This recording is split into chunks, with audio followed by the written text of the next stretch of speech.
Okay, we're going to talk about Hanukkah, which might have some bearing on what we were talking about just a moment ago. All right, we're going to start. I'm not sure what's happening in that corner, but we'll start. Okay, so we are going to talk about the holiday of Hanukkah. We have a lot of problems with this holiday. The first thing is, why is it a holiday? You're going to tell me it was a holiday because there was a great victory over the Greco-Syrians. The Greek forces that tried to subvert Judaism, and there was a battle, a number of battles, and the Maccabees won and rid basically the land of Israel from the presence of the Greeks. And that's why we celebrate. They then turned to the temple and they cleansed the temple and rededicated the temple. Very nice. There were greater miracles in Israel that we do not celebrate. For example, when Joshua crossed Jordan and entered the land of Israel, he fought 31 Canaanite kings. The sun stood still in the sky. And in another battle, stones rained down from heaven and crushed the enemy. Had Joshua lost, the entire nation of Israel would have been wiped out, and we would have no nation, we'd have no history, it was all kaput, it would have been all over. These miracles dwarf the miracles of the Hanukkah, and we don't celebrate. When the Assyrian government came, Tiglath-Pileser, followed by Sancherib, and waged war against Judea, it tells us in Malachim, which we learned, that every great city and every fortified city fell before Sancherib's army, and the last standing fortress was the city of Yerushalayim. And Sancherib surrounded Yerushalayim with 185,000 men. And Chizkiyahu, who was the king, wanted to surrender. Yeshayahu Hanavi came and told him, do not surrender, for not one arrow will enter the city. And that night, a plague struck the army of Sancherib, and in this plague, 185,000 soldiers of the Assyrian army perished. An awesome miracle. We do not celebrate that victory.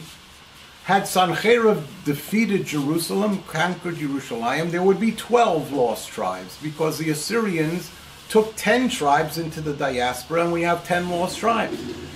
The only standing tribes was Yehuda, and Yehuda was surrounded by this huge army, and they were ready to surrender, and yet there was an awesome miracle. The entire army perishes in a plague, and we don't celebrate. How come we celebrate Hanukkah? That's the first question. This question, of course, applies also to the holiday of Purim.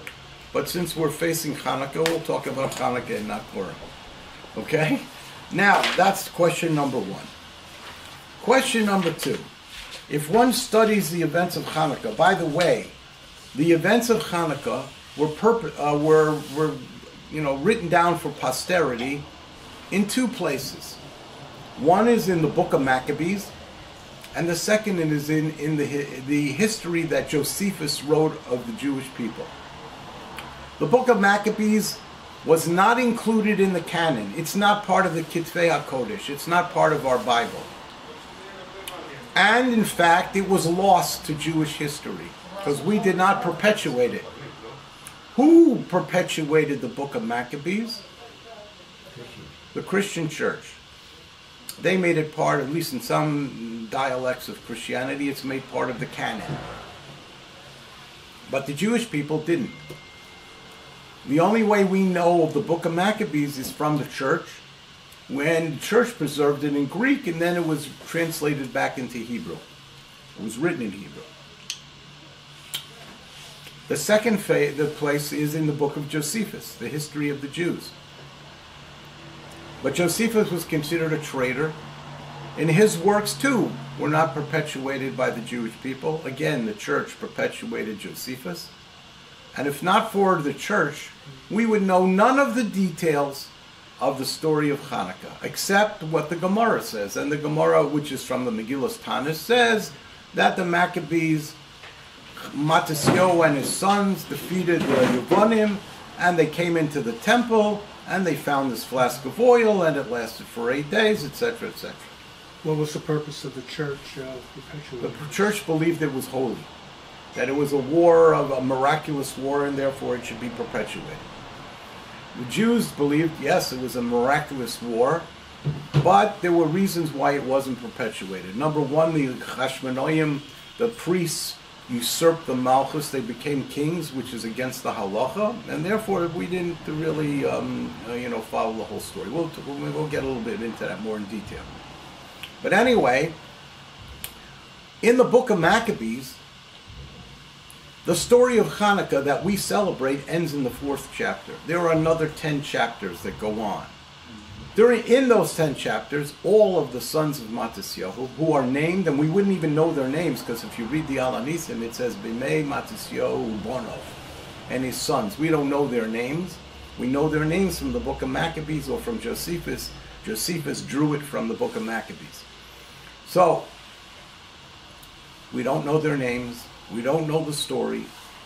In the book of Maccabees, it goes on for 10 chapters, as I said, and in those 10 chapters, it tells us about how all of the sons of Matisyahu were either killed in battle, assassinated, or were assassinated. It's a terrible story. It's an end. The story has a very sad ending.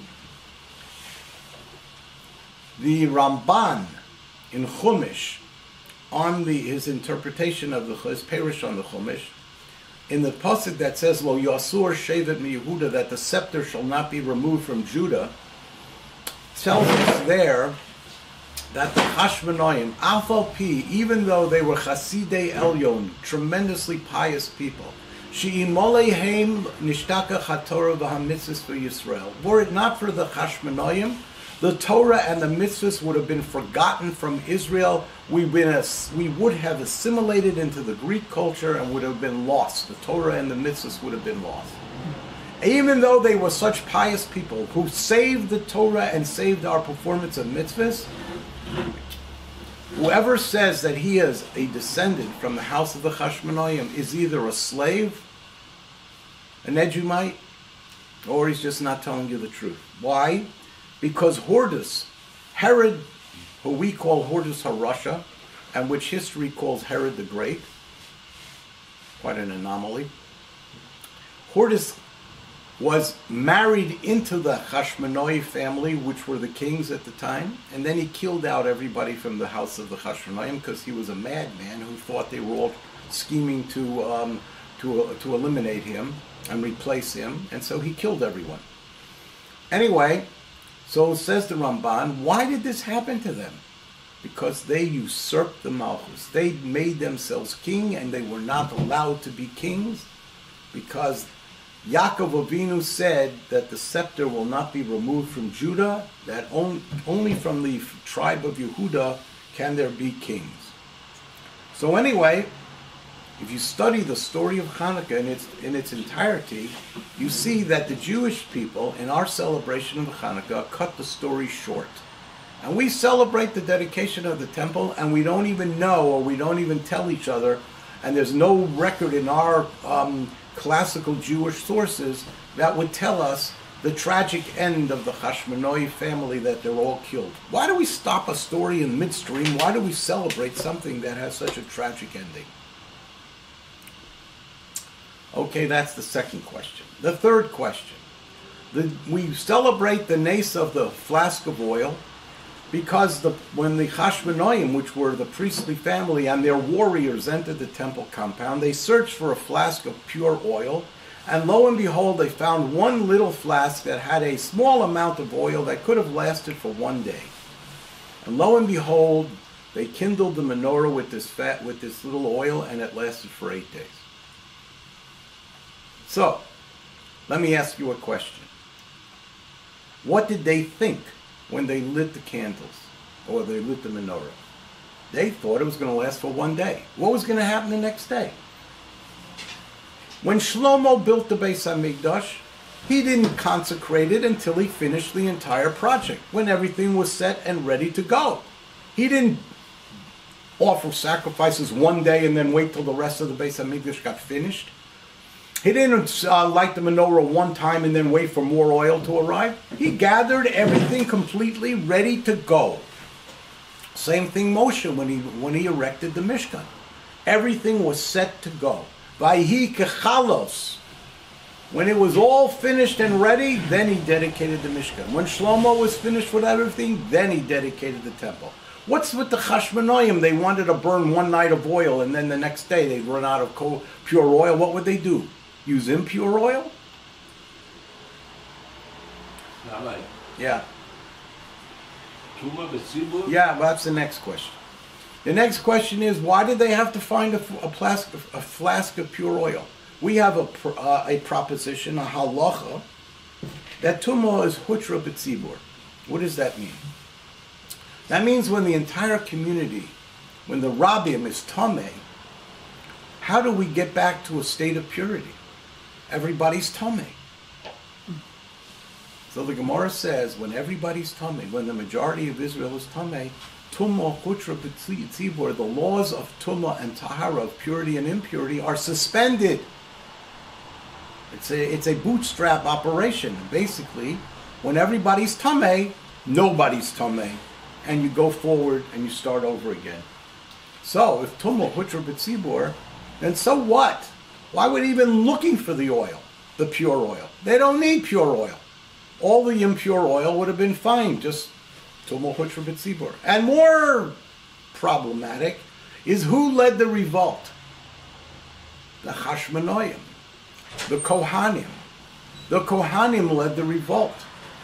If the Kohanim led the revolt, they were the priests. The priests were all tamei mace from the battlefield. So what is Hanukkah? Hanukkah is not a dedication of the menorah. Hanukkah is a dedication of the temple. It's a dedication of the Mizbeach. Chanukas HaMizbeach. It is a rededication of the use of the Mizbeach, meaning that it was a recommencement of the sacrificial rites. How could you commence the sacrificial rites? All the Kohanim are tamei. What are you going to tell me? Tumah hutra b'tzibur. That tumah, once everybody's tamei, the laws of tumah are suspended. So if the Kohanim who are tamei could perform the sacrificial rites because tumah hutra b'tzibur, the oil could be used if it was tamei because tumah hutra b'tzibur. Furthermore, who lit the menorah? The Kohanim lit the menorah. They were tamei. If they were tamei, they made the oil impure when they lit the menorah. They were matamei the oil. How do we talk about a holiday of using pure, uncontaminated oil that had no tumah when the Kohanim, when they lit the menorah, despoiled the oil and made it tamei?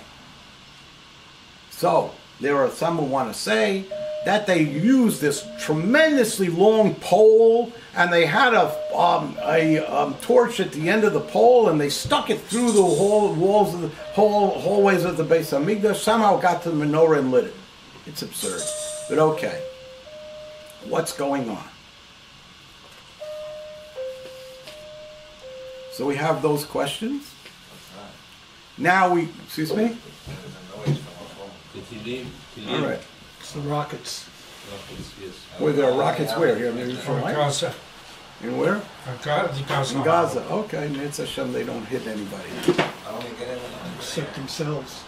Yeah, that would be good. There's a half full. All right, I'm not worrying about that. What do we call this period? We call it Golus Yavon, the exile of Yavon.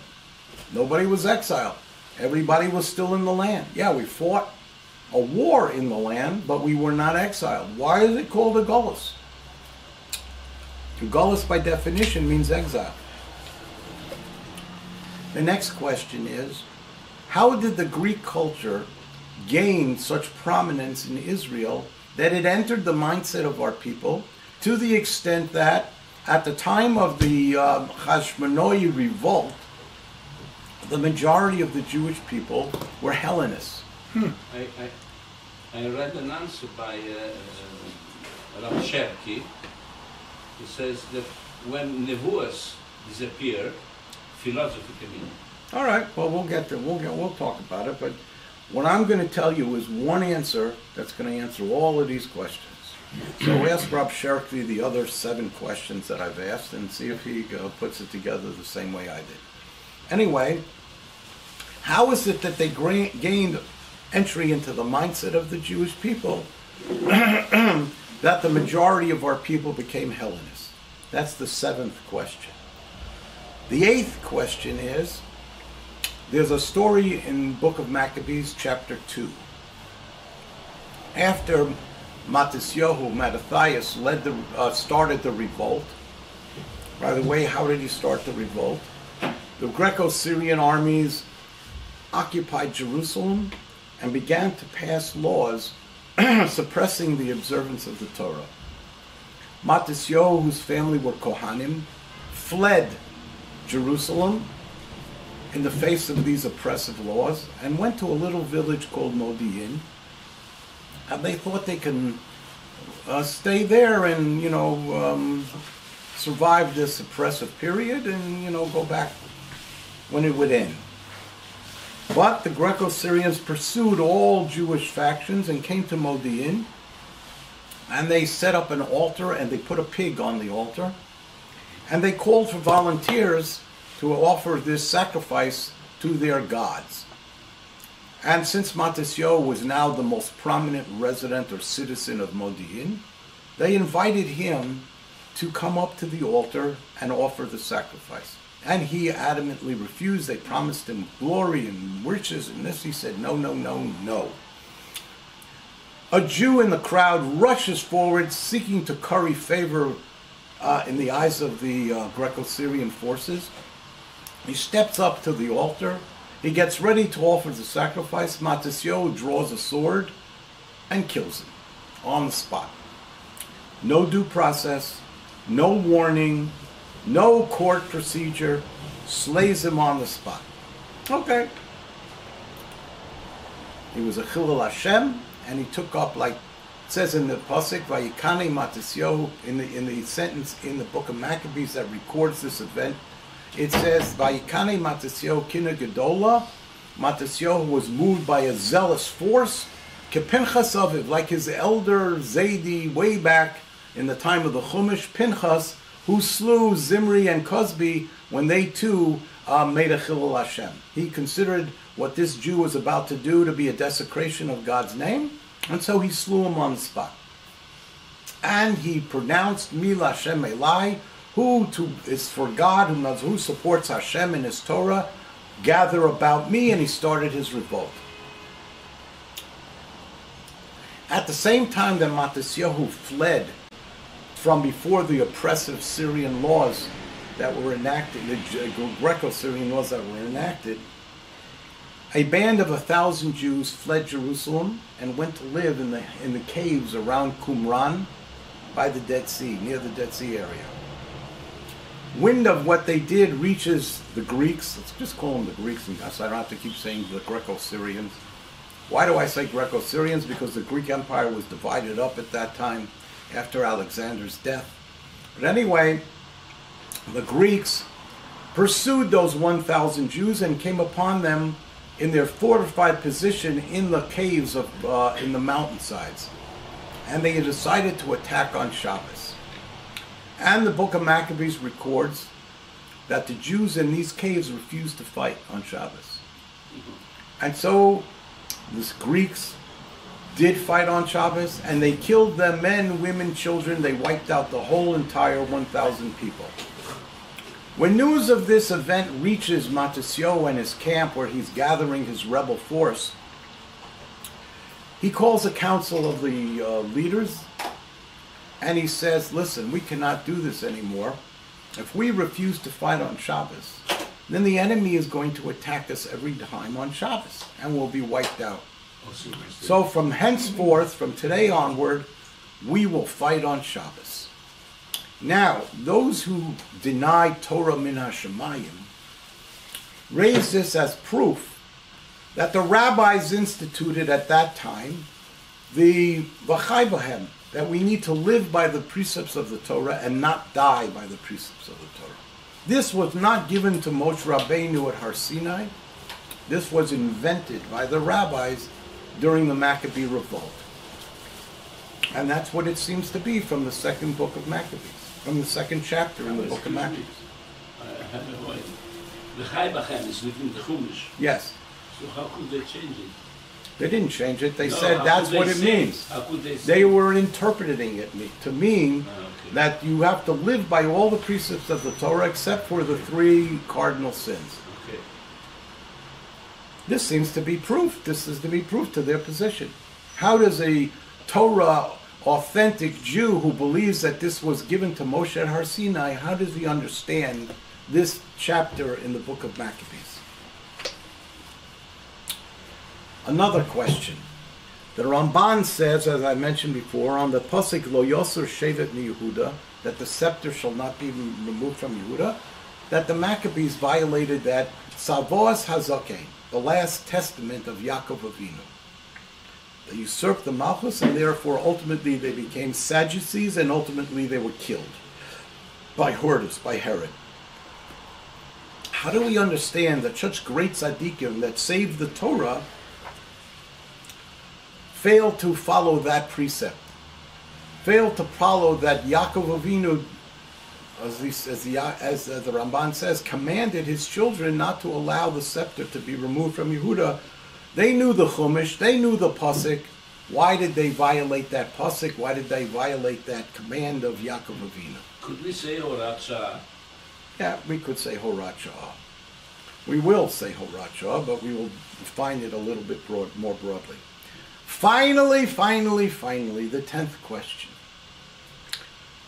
How come the Mishnah, written by Rabbi Yehuda Hanassi, some 200 years or so, maybe a drop less, after the events of Hanukkah, does not mention the nace of Hanukkah, does not mention the mitzvah to light the menorah, does not mention anything about Hanukkah except in passing when it says that if a person has a camel laden with flax and he walks in the public domain and somebody put his menorah out in front of his house and lit the candles, and when the camel with the flax went past the menorah, it burst into flames, who's responsible? Who has the right of way? Does the person who's walking in the public domain have the right of way? Or does the person who's fulfilling the mitzvah to put the menorah outside of his house have precedence, and who's responsible for the burnt flax? Or who bears the burden? That's what the Mishnah talks about. It doesn't say everybody in his home should light a menorah, none of this about olive oil or regular whatever kindling you want to use. No mention of the nace of Hanukkah in the Mishnah. How is that possible? This is way after the nace happened. You hear that question? Chanoch, you understand that question?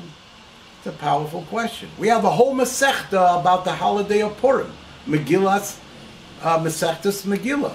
The section about the Megillah of the Nace of Purim. Why don't we have anything called Masechtas Chanukah, about the story of Hanukkah? How you light the menorah? Do you go 8, 7, 6, 5, or you go 1, 2, 3, 4? How we go up? You go down? What kind of oil? Where do you put the menorah? How do you, what time do you light the menorah? How high can the menorah be off street level? All of these halachas, which are from the Gemara, are not in the Mishnah. So those are the questions which frame and force us to look closely and carefully at the story and the miracle of Hanukkah and the reason for its celebration. So let's go back into history and talk about the great confrontation between Greek civilization and Jewish civilization, Torah civilization. So the Gemara actually it's in Yuma, the Gemara talks about the confrontation that took place early in the Second Temple period, when Alexander the Great was sweeping in victorious march through the known world at that time, and he came to the land of Judea with his mighty army. In anticipation of his arrival, basically his attack on Jerusalem, the Gemara says that Shimon HaTzadik, who was the Kohen Gadol at the time, the high priest, went out to meet Alexander. And he was adorned in the temple, in the garments of the temple, of the high priest. The Gemara says that a person, a Kohen Gadol, is not allowed to don his priestly garments, the 8 garments in which he served on Yom Kippur, except in the temple compound. Yet Shimon HaTzadik left Jerusalem, walked out into, I guess, the roadway leading to Jerusalem, and he was wearing his temple garments. How could he do this? It's a violation of the halacha. So the Gemara tells us that what it was that Shimon HaTzadik went to greet Alexander because he wanted to forestall the destruction of the temple. Hara sha'ah, a temporary suspension of the halacha in order to achieve a greater good, which the Gemara says is permissible. For instance, the Talmud was written down, even though it's the oral law, because if it wasn't written down, it would have been forgotten because of all the persecutions and the dislocation of the Jewish neighborhoods and communities and etc., scattering us all over the world. Had the Talmud not been written, it would have been forgotten. So even though it's called the oral law, you're not supposed to write it down. Harasha. Eis lasos Hashem, there comes a time when one must do something in order to preserve God's Torah and heferu Torasecha. By violating the Torah itself, you need to do that, the violation, in order to preserve the ultimate good, the Torah itself. So, Shimon HaTzadik, the Kohen Gadol, went out of Yerushalayim to save the temple, wearing his priestly garments. Alexander is approaching on his famous horse, I forget the name of it, and he dismounts when he sees Shimon HaTzadik coming to meet him. He dismounts, and he rushes forward and bows down before Shimon HaTzadik. And his officers start saying, "Your Majesty, why are you bowing for this old Jew?" And the Gemara records that Alexander said, "I'm bowing down before this old Jew because on the nights before I go into battle, I have dreams, and I dream of this old man, his very visage, this person. I see him leading my armies to victory, leading me to victory." Excuse me? What does that mean? In his mind. Yes. Okay, so he said, "I saw him in my visions at night, and therefore I'm bowing to him because he's the one who leads me and my soldiers into victory." So he gets up and he enters Jerusalem. He does not destroy the temple. The story goes on to say, how did the name Alexander enter into the Jewish folklore, into Jewish tradition? Many people name their sons Alexander. So the legend is that Alexander, when he came to the temple, wanted to erect a bust, an image of himself in the temple. And Shimon HaTzadik says to him, "Why you want to do that?" He says, "Because I want to perpetuate the memory that I came here, I conquered Jerusalem, and I dominated the temple, and I want a memory of my victory, my presence, to be here forever and ever. And therefore I want to establish or build or erect a bust of myself here in the temple." Said Shimon HaTzadik to Alexander, "I'll give you a better way. Without violating our Torah law, we, the Kohanim, will name every young boy that will be born. Henceforth, we will name him Alexander. And that way your memory will be perpetuated among the people of Israel. And we will always remember that you came here and you did not destroy our temple." And so that's how the name Alexander crept in to the Jewish tradition. Anyway, that's the confrontation that takes place between Greek civilization, heralded and led by Alexander the Great, and the Jewish tradition, the Torah way of life, headed and led by Shimon HaTzadik, who was the Kohen Gadol. But it's much more profound than just a meeting. The Mishnah in Masechtas Megillah tells us, Rabbi Shimon ben Gamliel Omer, "Af besforim lo hitiru sheyichtatu ela yuvanis." No books of the canon of our holy books, the 24 books of the Torah, the Tanakh, can be written in any language. Of course, they can be translated, but they can't be written in a language that makes them authentic, holy books, except Greek. In fact, says Rabbi Gamliel, and those who comment on his position, in the ancient times, ancient Greek, you could write a Sefer Torah in ancient Greek, and on Shabbos, you can read it from the bima, from the place where you read the Torah, and you can call up 7 Jews, and they can make a bracha on this Torah that's written in Greek, and the Baal Koreh, the ones who are reading the Torah, can read it in Greek. It's equal almost to as if the Torah was written in Hebrew. Why is there this special privilege given to the Greek language?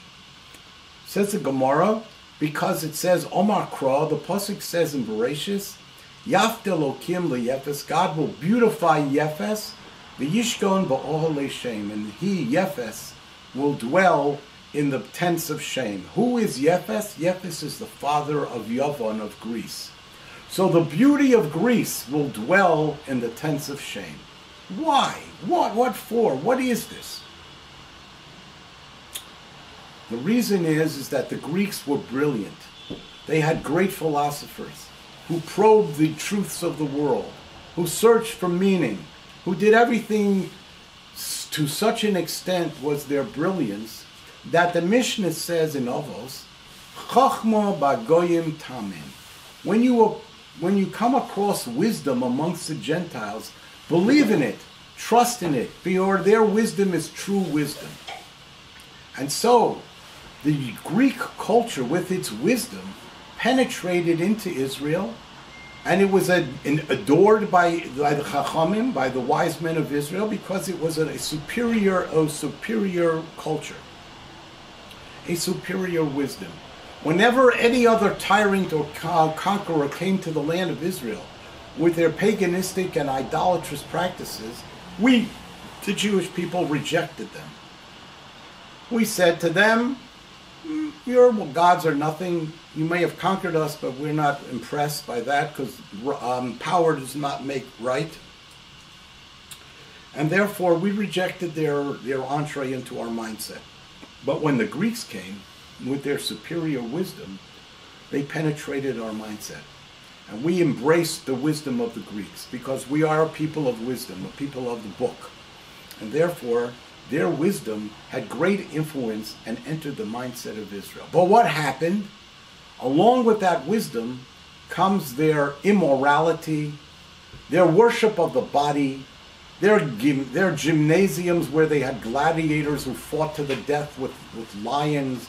They threw Jews into fighting animals, wild animals, unarmed, etc.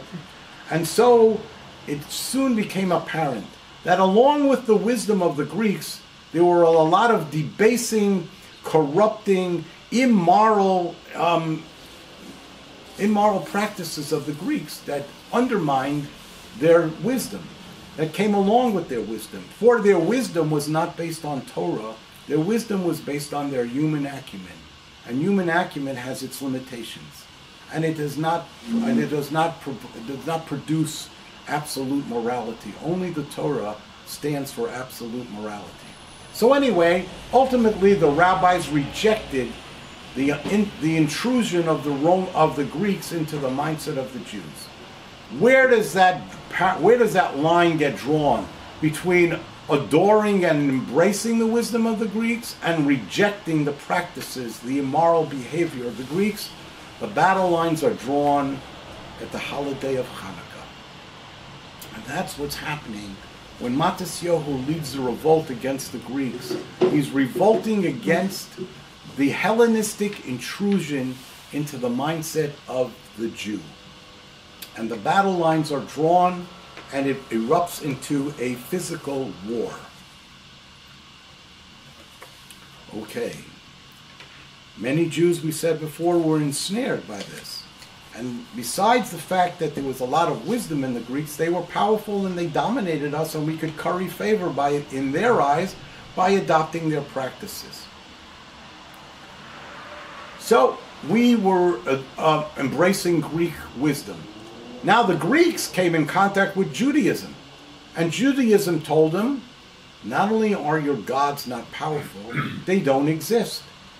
There's no mamoshes, there's no essence to your gods. Your gods are a creation of the human mind. You have these altars to Zeus. Who's Zeus? Who's Mars? Who's all that? This is nothing. This is the first time the Greeks encountered a nation that didn't fall under sway, meaning basically, although they may have adopted practices, they certainly didn't adopt the belief that the gods of the Greeks were superior to the God of Israel. The Jewish people held that the Greek gods were nothing. Certainly the pious among the Jews held that. And the Jews said to them, how can you murder, rob, plunder, rape, and kill? This is all immoral. This is all against the law, God's law that rules the world. The 7 Noahide laws provide that you cannot engage in adultery. You can't just rape married women. You can't rape anybody.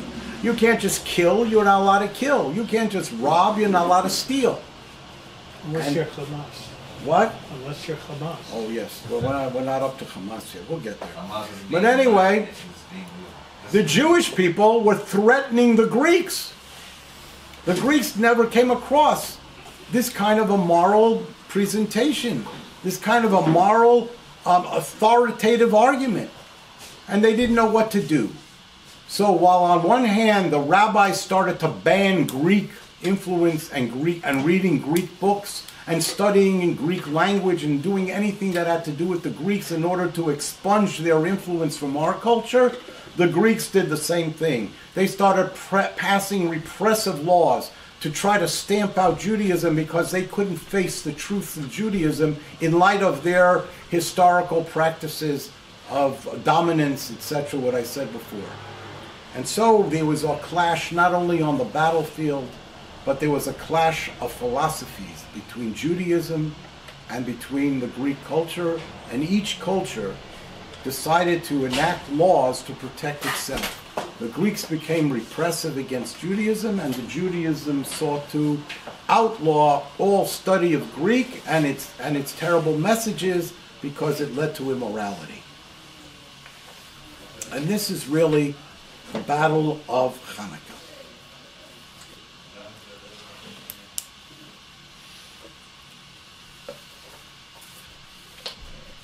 And for the rabbis that wanted to accept Greek wisdom, even though it was missing morality, was there some defect in their thinking? I don't know, because it wasn't that the ideas of their philosophy, their philosophic ideas, were not not anathema to the Jewish philosophy, to the Jewish culture. For in fact, the Rambam, much later, hundreds of years later, embraces Socrates, etc., and Aristotle, Socrates, Plato, whatever, and we toyed with their, or we studied, at least the Rambam did, their philosophy to extract the truths from it and to extract what was good in it. And so this kept going, but basically at the moment of Hanukkah, there was such an outrage into what was happening in the immorality that the Greeks were introducing into Israel that the rabbis decided to try and stamp it out, and they banned reading what they called Sifrei Chitzonius, outside sources, outside books, including Josephus, including the book of Maccabees. You were not supposed to read them. It's obviously clear that hundreds of years later, the Rishonim, the early commentators on the Talmud and the Chumash, they studied, they read it, they knew it, because they quote from it or they quote the ideas that are expressed in it. But at least at the point of time of Hanukkah, there was such a rejection of the Greek culture to stamp its entree into the Jewish mindset that they took supreme and maybe you might say extreme measures to rid us of it. Now, when the Hashmonaim fought against the Greeks, they fought like zealots. They fought like zealots, not just on the battlefield, but in their reaction to the Greek culture. When Matisyahu starts to revolt, I think I mentioned this moments before, he kills that Jew that was going to offer a sacrifice. The book of Maccabees, which is a contemporaneous record of what happened, states, Vayikane Matisyahu Pinchas Gedola, and Matisyahu was moved by a tremendously zealous force, like his great ancestor Pinchas, and he slays that Jew. And what does he call out? Mi Lashem Elai, who is to God, follow me. Where does that phrase come from? That phrase comes from Moshe Rabbeinu's reaction to the people that worship the golden calf. Moshe Rabbeinu rallies the tribe of Levi, and he tells the tribe of Levi, Chigru ish escharbo, each one of you, you who refuse to bow or worship the eagle, gird yourselves with your sword, go out in the camp and kill everyone who bowed to the eagle, who worshiped the eagle. And he said, Mi Lashem Elai. That is an act of kanoas, an act of zealotry. They were not brought before the court. There was no due process given them. There was no warning given them. All of these halachic trappings that are necessary in order to bring one to justice. The law was suspended and zealotry, kanoas, entered the realm. And that was what Moshe Rabbeinu did. In a zealous act, he slayed or had slain all of those who worshipped the golden calf. This is the Maccabee revolt. It's a revolt of zealotry. How else do we know that the Maccabees were zealots? First of all, we know it from the story of Eleazar, the son, one of the 5 sons of Matisyahu. How does he die in battle? He sees the Greek elephants, which were, I might say, the example of tanks that we might have today. And he saw an elephant that was adorned so well, and he thought the Greek general was in that elephant. So he fought with great fervor and great ferocity, and he got to that battle, that elephant, and he went underneath it and plunged his spear into the belly of the elephant. The elephant falls and crushes him, and all those who are on top of the elephant topple over and get killed. This is an act of zealotry. It's basically a suicide mission. He went in an act of zealotry and knew that he was going to be crushed by the elephant, and notwithstanding that fact, he thought he was taking down the general, and so that's what he did. But there's even a more stark example of the zealotry of the Maccabees. The book of Maccabees records the death of Judah, Yehuda HaMaccabee, the leader of the Jewish army. The book tells of many battles that Yehuda fights. He rids the countryside of the army of Nicanor. He rids the countryside of the army of Demetrius. Tens of thousands of Greek Syrian soldiers are slain by Yehuda and his ferocious band, who die, who fight with great zealotry because they are kanoim. You might say almost like Hamas. There's at least the leadership claims that they are willing to die, although when it gets to them, they surrender. But basically, they fought with great ferocity, very ferociously. Yehuda leaves a permanent standing army of 3,000 men. The land is now cleared of enemy. He dedicates the temple, and he restores Jewish sovereignty. Along comes a new army of 20,000 men. They descend from Antioch, and they come into Judea. And Yehuda is faced with 20,000 men with battle elephants, and he has 3,000 men under arms with him. And there's a council, and his men tell him, listen, Yehuda, we're way outnumbered. What we should do is fade into the countryside, and we should each go to our own villages, and we should raise more soldiers and regroup later on in the season and come back to fight on a more even keel with a greater number of soldiers. Says Yehuda to these men, I will not abandon the battlefield. I will not turn my neck in rum. It will never be said about Yehuda HaMaccabee that he turned before the enemy and fled. I am going to fight them, notwithstanding the odds against us. 2,200 of the 3,000 men say that's crazy, and they leave. And now Yehuda is left with 800 men against 20,000 enemy soldiers. And now the men say to him, Yehuda, listen, we only have 800 men. It's time for us to do what our fellow soldiers did and go back into the countryside and regroup when we have more men. He said again, it will never be said about Yehuda that he turned his back and fled before the enemy. And so he went into battle. And the Maccabees, the book records that the land shook from the din of the battle. So fierce were his men, so strong and ferocious were they in battle. They took down many, many of the enemy, but in the end of the battle they were killed and decimated. That's how Yehuda dies. He lived as a zealot. He died as a zealot. He refused to retreat. A zealot does not retreat.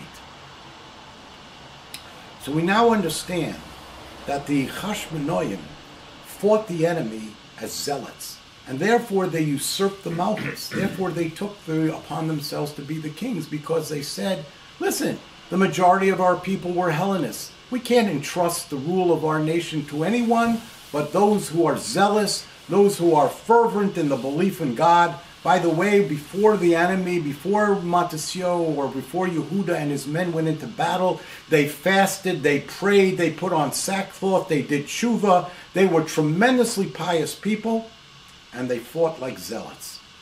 And therefore, they took the Malchus because there was no one else. Eis Lasos Lashem, they thought, and they took the Malchus.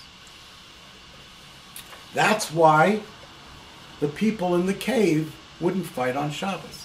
Not because it wasn't permissive, not because it wasn't even mandatory to fight on Shabbos to save your life. They didn't fight on Shabbos because they were zealots.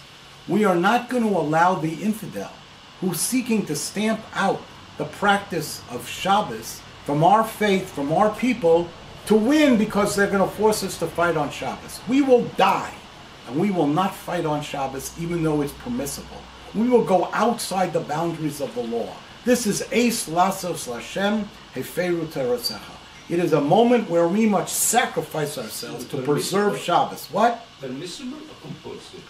They say it was compulsive because we needed to protect the Shabbos and teach the Greeks that no matter what they do, they cannot root out Shabbos from the practice of our people. And so they died as martyrs. Not because it was usher to fight, not because it was prohibited to fight, but because they did not want to let the Greeks achieve some sort of moral victory by forcing them to fight on Shabbos. And therefore they all died. When Matasio heard that, he said, yeah, that's a very valid point, but we cannot allow that to persist. From now on, we must fight on Shabbos. Okay. How's that compared to Masada? Masada is the same thing. Well, we're not talking about Masada now. Maybe someday we'll talk about Masada. What I'd ask. It's good. A good point. So, this is the revolt of the Maccabees. This is their fight against the encroachment of the Greek philosophy into the mindset of the Jew. When we are faced with a mindset that has crept into us, when we are faced with a culture, let's say Western civilization in our day, that has crept into our mindset, and we start watching movies, and we start reading books, and we start doing things that aren't really Torah observant ways of living our lives, and they corrupt our lives with the internet, whatever else there is out there, and the culture begins to permeate the Jewish people. What do we see arising to stamp this out? You're not allowed to have an internet. You're not allowed to go to any movie. You're not allowed to read books. You're not allowed to do the same thing that happened in the days of the Maccabees happening in our time too.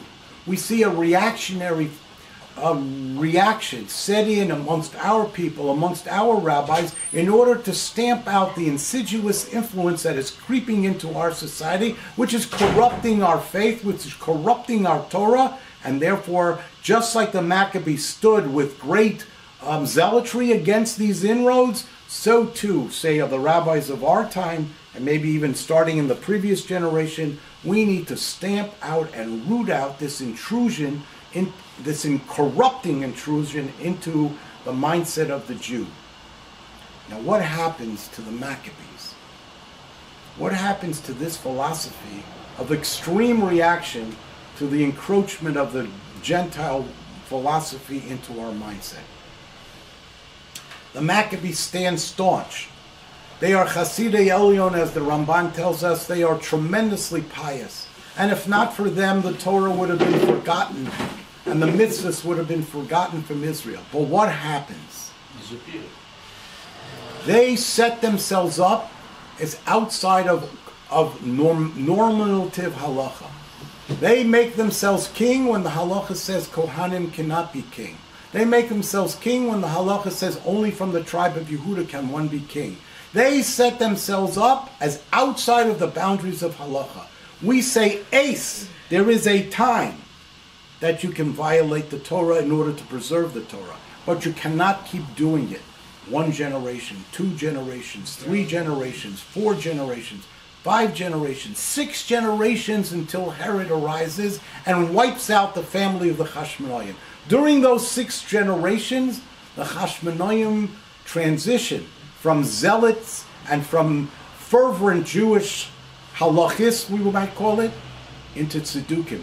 They become Sadducees. Why? Because when you stand outside of halacha and you think you're above halacha, and you're doing it on a persistent basis, time after time, generation after generation, it breeds disrespect for the halacha. It breeds disrespect. You cannot put yourself outside of the normative halacha and then think that what you're doing is going to save Judaism and is going to be good. For instance, you can't say that it's mutter to drive to shul on Shabbos, because if you don't drive to shul on Shabbos, you'll be lost to Judaism. And that's what the conservative movement started with, or early in the conservative movement. They said, you know what? It's really better to be Orthodox. But look at the people.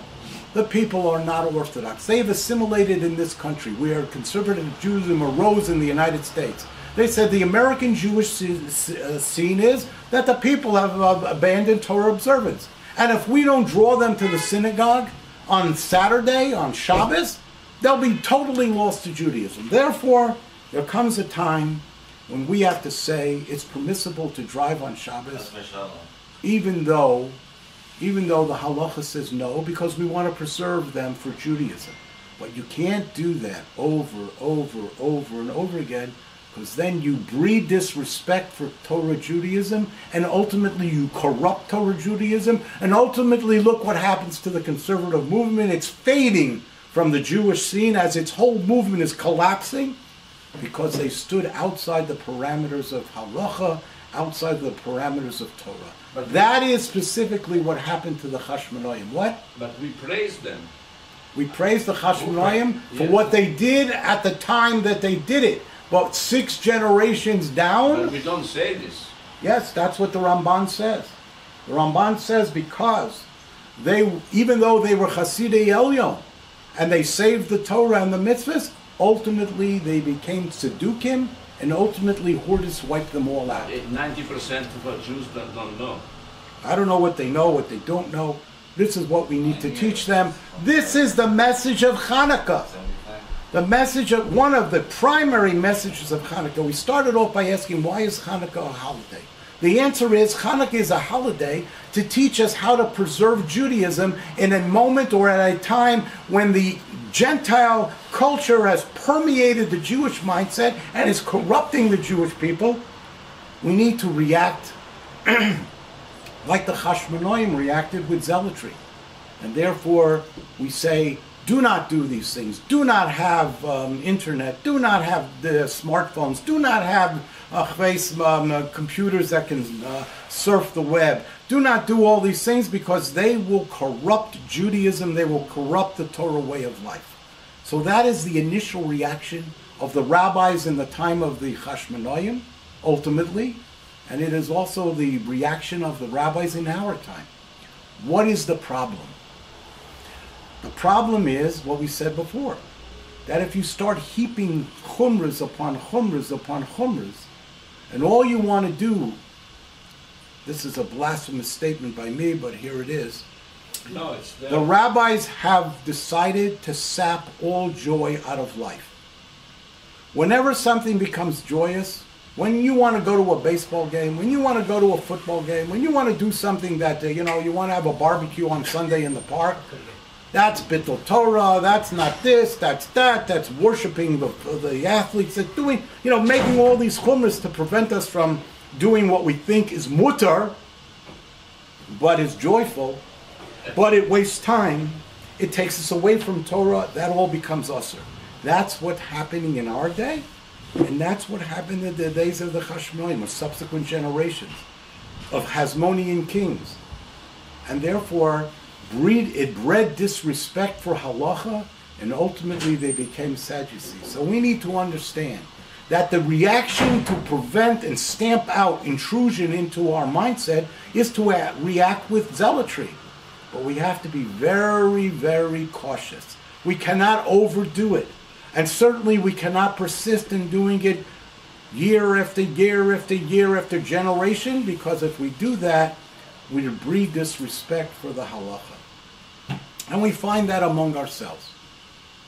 Today, we say, oh, the rabbis are just too strenuous, they're too religious, they're too, reactionary, they're too, strict, they're too this, they're too that. We can't deal with it. I mean, leave me alone in peace already.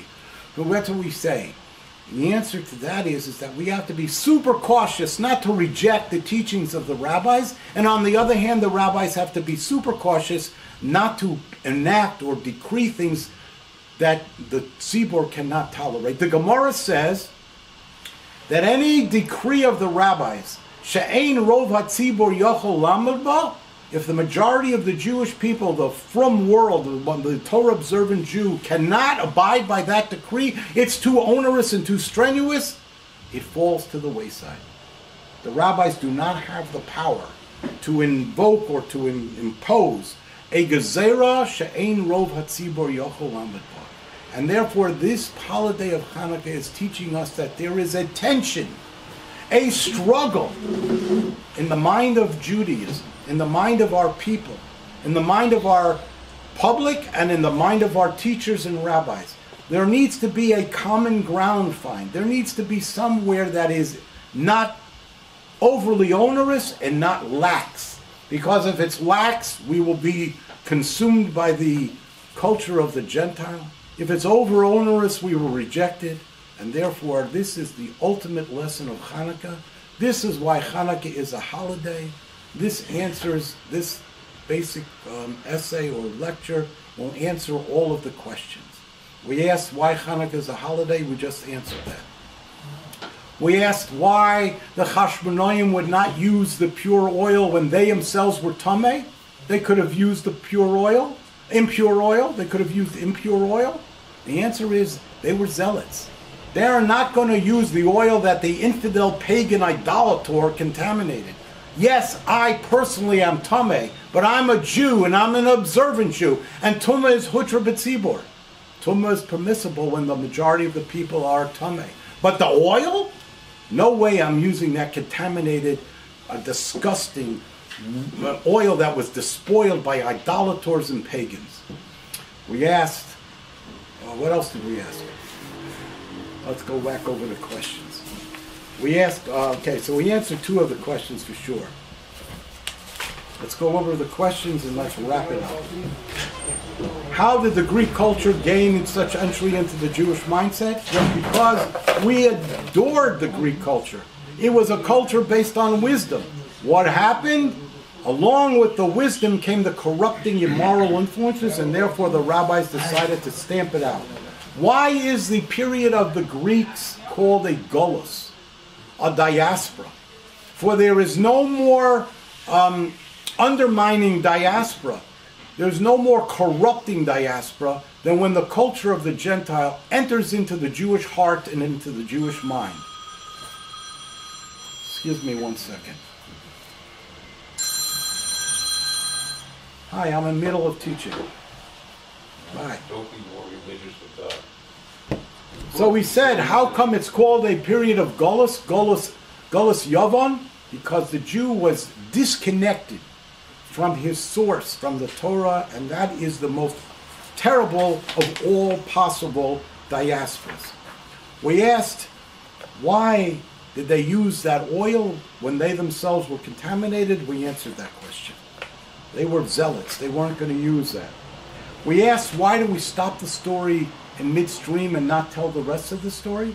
Because the rest of the story leads to the corruption of the Maccabees, and we don't want to tell the story of the corruption. We want to accentuate the story of the victory, the purity of the Chashmonaim, the zealotry of the Chashmonaim, the religious observance of the Chashmonaim, and we don't want to perpetuate what ultimately happened to them. And what about the risk of being a zealot for many years? That's the ultimate lesson that the Ramban tells us is what happened to the Chashmonaim themselves, to their descendants, obviously. Okay, so we answered the questions, and I thank you for listening, and I hope we all have a beautiful Hanukkah.